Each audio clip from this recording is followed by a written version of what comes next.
জানা যাচ্ছে রাতে মত্ত অবস্থায় ছিলেন অভিনেতা সম্রাট মুখোপাধ্যায়। রাত 12:30 নাগাদ রাজা রামমোহন রায় রোডে মদনমোহন তলার কাছে এক বাইক আরোহীকে ধাক্কা মারে তার গাড়ি। 29 বছরের ছেলেটি আশঙ্কাজনক। বিক্রম চট্টোপাধ্যায়ের স্মৃতি ফেরালেন অভিনেতা সম্রাট মুখোপাধ্যায়। রাতের শহরে বেপরোয়া হয়ে ওঠে তার গাড়ি। সেই গাড়ির ধাক্কায় আশঙ্কাজনক বাইক আরোহী। পুলিশ সূত্রে খবর, বেসামাল অবস্থায় গাড়ি চালাচ্ছিলেন অভিনেতা, আর তার জেরেই এই দুর্ঘটনা। ইতিমধ্যেই সম্রাটের গাড়িটিকে আটক করা হয়েছে।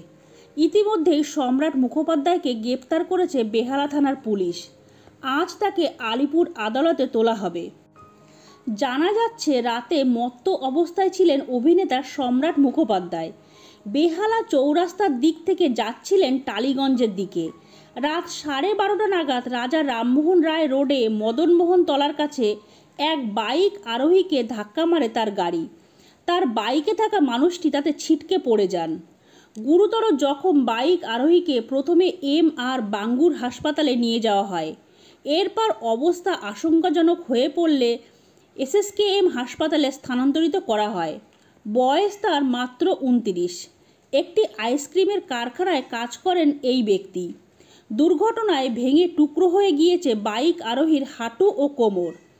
জানা যাচ্ছে ওই বাইক আরোহীকে ধাক্কা মারার পর একটি বাড়ির দেওয়ালে ধাক্কা মারে অভিনেতার গাড়ি।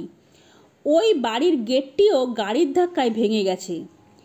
এর আগে বিক্রম চট্টোপাধ্যায়ের গাড়ি একইভাবে বেপরোয়াভাবে একটি প্রাণ কেড়ে নিয়েছিল।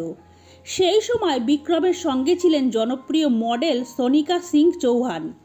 অভিনেতা নিজেও একাধিক চোটের কারণে দীর্ঘদিন ছিলেন হাসপাতালে। পুলিশের কাছে সেই সময় মদ্যপান করে গাড়ি চালানোর কথা স্বীকারও করে নিয়েছিলেন তিনি। এরপর গ্রেপ্তারও হন।